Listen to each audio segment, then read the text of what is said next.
In the tranquil heart of northern Argentina's highlands, a legend was born from a moment of sheer terror. It's the story of a Dogo Argentino named Morocho, whose loyalty and courage were tested not in a controlled fight, but against the primal fury of a mountain puma. This is a testament to the powerful, often misunderstood, bond between humans and animals, and it will leave you questioning what it truly means to be a hero. This is a history etched in the very soil of the Verdugo family's farm. Before we delve into this incredible tale, tell us in the comments below, from which country and city are you joining our community of history enthusiasts? Your support is the echo that helps us share these vital stories. Don't forget to subscribe to Wild Echo Untold, so you never miss a legend like this one. Morocho was far from an ordinary dog. His muscular, powerful frame and striking white coat gave him the presence of a living statue. He was a Dogo Argentino, a breed renowned for its strength and courage. But Morocho was more than just his genetics. He possessed a quiet, thoughtful intelligence. He didn't bark without cause or chase shadows. He observed his world with a calm intensity, and when he decided to act, it was with a chilling, unwavering resolve. He belonged to the Verdugo family, a family whose lives were intertwined with the harsh but honest rhythm of the Argentinian countryside. Their farm, nestled where the wild Sierra met their cultivated land, was a world of weathered wooden fences and fruit trees that thrived in the quiet. It seemed a place of peace, yet, as the elders of the region wisely knew, a mountain silence often portends an approaching storm. That storm began on a seemingly ordinary day. The sun bathed the dirt roads in a golden light as two inseparable girls, 10-year-old Sofia and her 11-year-old friend Yoli, embarked on their daily ritual. With a simple wicker basket, they ventured into the nearby forest to gather figs for lunch. They were fearless in this familiar landscape, treating the woods as an extension of their own backyard. Morocho, ever the silent guardian, watched them from his spot near the barn, his gaze fixed until their figures vanished among the trees. He didn't bark or move, but his ears were constantly alert, his body a coiled spring of readiness. What no one knew was that, as the girls' laughter faded into the echo of the mountains, a new presence had awakened. From the thick, gnarled branch of a tree, two calculating yellow eyes followed their every move. A silent, lethal shadow, a predator trained by the jungle to strike without warning, was stalking its prey. The girls continued their cheerful excursion, oblivious to the fact that they were being watched. The canasto was half full, and the forest seemed to smile upon them. But then, the wind changed. The cheerful birdsong ceased abruptly, replaced by a profound, echoing silence that sent a shiver down their spines. Sofia and Yoli looked at each other, their laughter gone, replaced by a sudden, primal fear. A twig snapped, a mere whisper that nonetheless shattered their innocent calm. They froze, and from above, the shadow fell. A guttural roar ripped through the air, and the puma launched itself from the branch, its claws extended like hungry knives.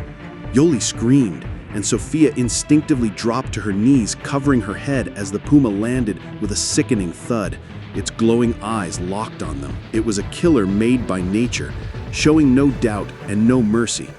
The girls were paralyzed, and the predator prepared to strike. But then, a new sound filled the air, a deep, rhythmic thumping that grew louder with every second, like a war drum beating in the heart of the jungle. Between the trees, a flash of white, like an arrow of pure fury, appeared. Morocho, his eyes blazing, his body a coiled spring of tension. When he saw the puma, he didn't hesitate. He didn't bark. He didn't wait for help. He charged. The impact was brutal, a shocking collision of two different worlds. One wild by nature, the other wild with an unyielding love. The force of the blow sent the puma reeling, but it was not defeated. It roared in surprise and fury, arching its back and launching a long, feline leap. Morocho, a master of combat, waited until the perfect moment, then shifted and countered, clamping his powerful jaws onto the puma's leg with terrifying force. The puma's shriek was sharp and violent, but it fought on, raking a long, deep claw across Morocho's back. The two titans fought on, their bodies marked by deep wounds and a desperate will to win. The puma had speed, razor-sharp fangs, and the wild blood of a born hunter. But Morocho had something that could not be measured: courage, loyalty, and a fury born from the determination to protect. The girls watched, frozen in terror, as the puma attempted to go for Morocho's neck, a final, lethal move. But the dog, with a swift, decisive motion, tore a piece of the puma's ear off. This act, so shocking and brutal, was a testament to Morocho's fierce determination, and it marked a turning point in the battle. The puma, now bleeding profusely, tried to escape, seeking higher ground. But Morocho pursued relentlessly. He would not let it get away. He would not allow it to ever return. They clashed one final, brutal time. Morocho's head slammed into the puma's side, and he took the beast down, his jaws clamping onto its neck with implacable pressure. Bleeding and exhausted, the puma tried to escape, seeking higher ground. But Morocho pursued relentlessly. He would not let it get away. He would not allow it to ever return. They clashed one final, brutal time. Morocho's head slammed into the puma's side, and he took the beast down, his jaws clamping onto its neck with implacable pressure. The puma fought desperately, but Morocho held fast, his eyes showing not hate, but an absolute resolve. Finally, the puma's struggles ceased. Injured and defeated, it dragged itself into the foliage and disappeared, leaving a trail of blood. Morocho, exhausted and covered in blood, stumbled toward the girls. Yoli, trembling, reached out to him first. Sofia ran forward and hugged the dog, who could only stand there, his weight heavy, but his mission accomplished. In that moment, the girls knew they had not been saved by a dog, but by a warrior. The girls, still shaken, and the severely injured Morocho made their slow, silent journey back to the farm. When Ulises saw them, his heart stopped for a moment, but it was Morocho's torn and bloody body that truly horrified him. The girls' words came out in a torrent. "A monster! It wanted to kill us! Morocho!" Ulises knelt beside his loyal companion, touching the deep wounds and the torn ear. Morocho looked up and slowly, deliberately, wagged his tail once. "My champion," Ulises whispered, his voice cracking. "You're an angel, brother." Soon after, the family's veterinarian arrived, treating Morocho like a wounded soldier. As he worked to clean and stitch the wounds, he commented on the dog's calm demeanor. "This dog didn't fight by instinct," the vet declared. "He fought because he knew what he was doing." News of the heroic act spread like wildfire, and within a week, Morocho had become a local legend, a symbol of courage and loyalty. People came from all over to see the brave dog, but Morocho didn't care for the fame. His true reward was seeing the girls safe. The entire family was overcome with emotion. The veterinarian arrived shortly after and examined Morocho, treating him like a wounded soldier. As he worked to clean and stitch the wounds, he commented on the dog's calm demeanor. "This dog didn't fight by instinct," the vet declared. "He fought because he knew what he was doing." News of the heroic act spread like wildfire, and within a week, Morocho had become a local legend, a symbol of courage and loyalty. People came from all over to see the brave dog, but Morocho didn't care for the fame.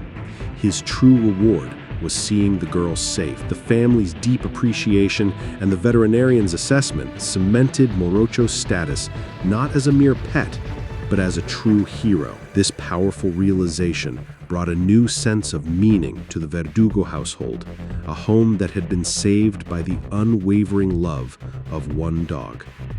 As the years went by, Morocho also grew old. His powerful stride became a slow, deliberate walk, and his body, now covered in scars, carried the weight of his age. But his deep, watchful gaze never changed. He remained the guardian of the farm, and his presence alone was enough to bring peace. Sofia and Yoli grew into young women, left home to study and explore the world, but they always returned.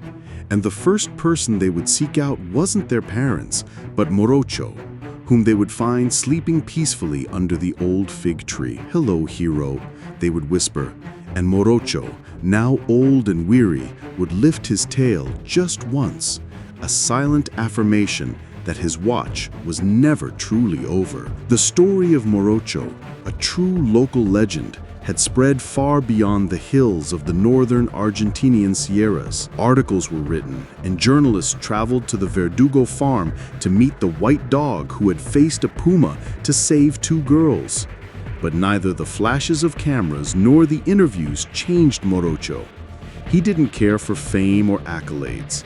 His glory was not in headlines, but in the hearts of those who knew him, and in the quiet, peaceful afternoons he spent watching over the family he had saved. His legend was an echo of a courage that transcended all expectations.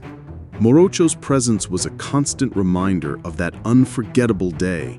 Every evening, as the golden rays of the sun touched the hills, Ulises would sit on a wooden chair next to his dog, and they would simply watch the horizon. Often, no words were needed. The bond between them had evolved beyond that of owner and dog. It was a bond forged in a shared trial, a respect born of sacrifice and heroism. Morocho's old age was a testament to his strength, a living, breathing history of courage and loyalty that filled the Verdugo farm with a unique sense of peace and pride. Just like all living beings, Morocho eventually found his peace. He died peacefully one morning, under the fig tree where he had spent so many afternoons. Ulises found him with his head held high, his eyes closed, and a look of pure rest on his face, as if he had chosen his moment to finally let go. The family cried not with a desperate grief, but with the profound sorrow of those who say goodbye to a noble soul. Morocho was not just a dog that was gone, he was a brother, a protector, a symbol. The family buried him there, a simple stone, engraved with one word: thank you. Today the story of Morocho lives on. When Sofia and Yoli's children run down the very same path, their mothers tell them the legend. They point to the tree, the stone, the path, and they share the incredible tale of courage and love. Morocho is now a true legend, a story passed down through generations, reminding them that the real heroes of the world don't always wear capes or armor.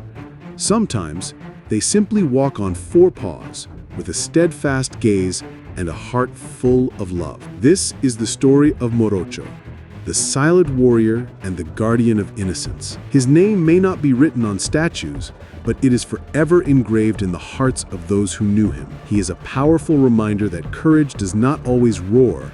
Sometimes it simply walks beside us, vigilant and ready to give everything, even its own life. If this story touched your heart, we invite you to subscribe to Wild Echo Untold, so we can continue to share these powerful, inspiring legends. We'd also love to know what you thought of today's story. Leave a comment below and tell us what a true hero means to you.